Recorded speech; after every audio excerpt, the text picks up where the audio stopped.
வாழ்க்கையில வெற்றி, பணம், பெயரை சம்பாதிக்க நாம் ஓடிக்கிட்டே இருக்கின்றோம். ஆனால் இவற்றுக்கெல்லாம் ஒரு அர்த்தம் இருக்கணும்னா அது இதனால மட்டும்தான். அது நம்மளோட ஆரோக்கியம். நாம் ஆரோக்கியமாக இருக்க தினமும் செய்ய வேண்டிய 7 சின்ன சின்ன பழக்க வழக்கங்களை பற்றி இந்த வீடியோல நாம பார்க்க போகின்றோம். காலையில் வெறும் வயிற்றில் வெந்நீர் அருந்துதல். நாம தினமும் காலை எழுந்தவுடன் 1 டம்ளர் வெந்நீர் குடிக்க வேண்டும். எதற்காக அப்படின்னு பார்த்தோம்னா, இது நம்மளோட ஜீரணத்தை சரி செய்ய உதவி செய்யுது.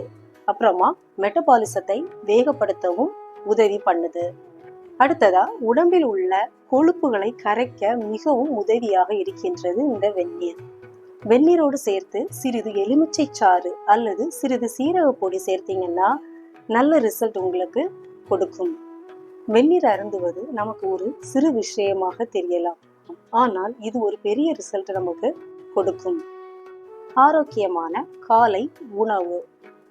நாம காலை உணவை தவிர்ப்பது அப்படிங்கிறது மிகவும் தவறான பழக்கம். காலை சாப்பாடு நமக்கு தேவையான எனர்ஜியை, அதாவது அந்த நாள் முழுவதும் நாம ஆக்டிவா இருக்கிறதுக்கு தேவையான ஆற்றலை, எனர்ஜியை இந்த காலை உணவு நமக்கு அளிக்கின்றது.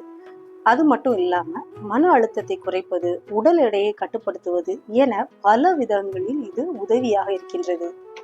பருப்பு வகைகள், முட்டை, இடியாப்பம், பழங்கள் இதெல்லாம் தான் சரியான காலை உணவு. இது நாள் முழுக்க நம்மை ஆக்டிவா வைத்திருக்க உதவுகின்றது. ரொம்ப ஈஸியா சொல்லணும் அப்படின்னா, வேக வைத்த உணவுகளை காலையில் உண்பது மிகவும் நல்லது. தினமும் 30 நிமிடம் உடற்பயிற்சி. வண்டிக்கு இன்ஜின் ஆயில் விட்டா கார் நன்றாக ஓடும். அதே மாதிரி நம்ம உடம்புக்கு உடற்பயிற்சி மிகவும் அவசியம். நீங்க தினமும் நடைப்பயிற்சி, வாக்கிங் போகலாம். காலையில எழுந்தவுடன் ஒரு அரை மணி நேரம் உடற்பயிற்சி நீங்க செய்யலாம். வீட்டிலேயே கூட சின்ன சின்ன உடற்பயிற்சி நீங்க செய்யலாம். ஜிம்முக்கு போய் தான் பண்ணணும் அப்படிங்கிறது கூட இல்லை. யோகா, ஸ்ட்ரெச்சிங் அந்த மாதிரி சின்ன சின்னதா நீங்க வீட்டிலேயே செய்யலாம். இதற்கெல்லாம் கோர்ஸ் போகணுமா அப்படின்னா அது உங்களோட விருப்பம். ஆனா நிறைய விஷயங்கள் ஆன்லைன்லயே உங்களுக்கு கிடைக்குது. அதை ஃப்ரீயா பார்த்து நீங்க வீட்டிலேயே செய்யலாம். தினமும் ஒரு 30 நிமிடம் செலவழிச்சு இந்த உடற்பயிற்சி நீங்க செஞ்சீங்கன்னா உங்களை பார்த்து நீங்களே வியந்துருவீங்க. அதிக நீர் குடிக்க வேண்டும். நம்ம உடல்ல 70% நீர் தான் இருக்குது. ஆனால் நாம அதை மறந்து விட்டோம். நாள்தோறும் குறைந்தது 8 கப் தண்ணீர் குடிக்க வேண்டும் அப்படின்னு நம்ம முன்னாடி இருந்தே படிச்சுட்டு இருக்கிறோம். ஆனா இப்ப இருக்கிற காலகட்டத்துல, இப்ப இருக்கிற அந்த வெயில்ல நாம தண்ணீர் நிறைய குடிக்க வேண்டும். நம்ம உடம்புக்கு தேவையான தண்ணீர் அளவை நம்ம உடம்பே நமக்கு காட்டி கொடுத்துடும்.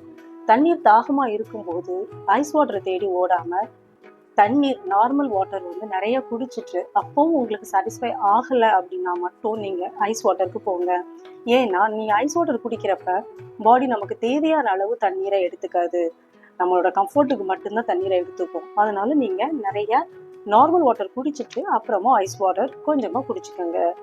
மொபைல்ல வாட்டர் ரிமைண்டர் கூட நீங்க வச்சுக்கலாம். இப்போ அந்த வாட்டர் ரிமைண்டர் பாட்டில்ஸே நிறைய நம்ம பார்க்குறோம். அந்த மாதிரி மோட்டிவேஷனல் பாட்டில்ஸ் கூட நீங்க வாங்கி வச்சு யூஸ் பண்ணிக்கலாம். கம்பு கஞ்சி, நார்ச்சத்து ஜூஸ் அந்த மாதிரி அதிகமா வெயில் காலங்கள்ல நீங்க குடிச்சுக்கலாம். நம்ம உடம்போட முக்கிய ஒரு ஆதாரம் செல். அந்த செல் வேலை செய்யறதுக்கு நம்ம நிறைய தண்ணீர் கொடுக்க வேண்டி இருக்கிறது. உடம்பு நல்லா இருந்தாலும் மனது குழப்பமா இருந்தா நமக்கு நிம்மதியா இருக்காது. நம்ம ஹெல்த் ஆரோக்கியமா இருக்காது. தினமும் ஒரு 10 நிமிடம் மெடிடேஷன் செய்யலாம். அப்படி செய்யறது மூலமா நம்மளோட மனது அமைதியாக இருக்கும். தினமும் யாருக்கெல்லாம் நன்றி கூறணும் அப்படிங்கிற லிஸ்ட்டை எடுத்து வச்சுட்டு அவங்களுக்கு தினமும் நன்றி கூறலாம். அந்த மாதிரி நன்றி சொல்றப்ப நமக்கு நம்மளோட மைண்ட்ல இருக்கிற அந்த ப்ரெஷர் எல்லாமே குறைய ஆரம்பிக்கும். நம்மளோட ஸ்ட்ரெஸ் லெவல் எல்லாமே குறைய ஆரம்பிக்கும். அந்த நன்றி அப்படிங்கிற வார்த்தை ஒரு பாசிட்டிவ் வைப்ரேஷனை உங்களுக்குள்ள கொண்டு வரும். ஸோ உங்களோட மன அமைதியை நிலைநாட்ட நீங்க இந்த மாதிரியான வழிகளையும் ஃபாலோ பண்ணலாம். மன அமைதி இல்லாத வாழ்க்கை வெற்றியோடு முடியாது. தூங்கும் நேரத்தை கட்டுப்படுத்துவது. 7 to 8 மணி நேரம் தூங்காமல் இருந்தால் நம்மளோட வாழ்க்கை ரீசெட் ஆகாது. ஏன்னா அந்த தூங்குற நேரங்கள்ல நம்மளோட ஆர்கன்ஸ் எல்லாமே அவங்களோட ஆக்டிவிட்டிஸை ரீசெட் பண்ணிக்கும். அந்த நேரத்துல நம்ம ஆக்டிவா இருக்கிறப்ப ஆர்கன்ஸ் டிஸ்டர்ப் ஆக ஆரம்பிக்கும். ஸோ நல்ல தூக்கம் வர்றதுக்கு இரவு நேரத்தில் நைட் லேம்ப் வந்து நம்ம யூஸ் பண்ணிக்கலாம். வெளிச்சத்தை குறைச்சா நல்லா வந்து நமக்கு தூக்கம் வரும். மெலட்டோனினோட செக்ரிஷன்ஸ் அதிகமாக இருக்கும், அதனால நல்லா தூங்கலாம். ரெகுலராக ஒரே நேரத்தில் தூங்குற பழக்கம் கண்டிப்பாக வேணும். ஒரு நாளைக்கு 9 மணிக்கு, ஒரு நாளைக்கு 10 மணிக்கு, சில நேரங்களில் 12 மணி 1 மணி வரை கூட தூங்காமல் இருக்கிறதுங்கிறது மிகவும் தவறு. குறிப்பாக நம்மளோட ஆர்கன்ஸ் வந்து இந்த 11 மணிலேருந்து 1 மணி வரைக்கும், அதாவது இந்த நைட் டைமிங்ஸில் வந்து தன்னோட வேலைகள் எல்லாம் வந்து ரீசெட் பண்ண ஆரம்பிக்கும். அப்போ அந்த நேரங்களில் நம்ம தூங்காமல் இருக்கிறப்ப ஆர்கன்ஸ் கஷ்டப்படுது. தூக்கம் நல்லா இருந்தால் விடிகிற பொழுதும் நன்றாக இருக்கும்.